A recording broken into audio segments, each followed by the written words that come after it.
దేవుని సంగమా, దేవుని జనాంగమా తెలుసుకోవాలి.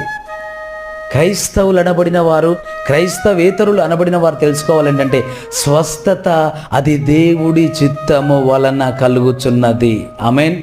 అది దేవుడి సంకల్పం వలన, దేవుడి ఏర్పాటు వలన, దేవుడి చిత్తం వలన కలగవలసిందే తప్ప మనుషుల ప్రమేయము దానిలో లేదు.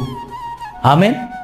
అందుకే అపోస్తలుడైనటువంటి పేతురు కూడా అంటాడు కదా, ఈ కుంటివారిని మా బలము చేతనో, మా జ్ఞానము చేతనో, మా శక్తి చేతనో మేము బాగు చేశామన్నట్టుగా మీరు ఎందుకు ఆశ్చర్యపడుతున్నారు?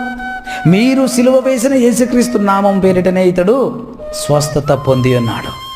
మేమేమి అతన్ని ఏమి చేయలేదు. కనుక దేవుని సంగమా, ఏమర్థమవుతుంది? క్రైస్తవులకైనా ఎలా అర్థమవుతుంది? అని నేను వెళ్ళానండి, నాకేం స్వస్థత కలగలేదు, అవన్నీ అబద్ధాలండి. జరిగే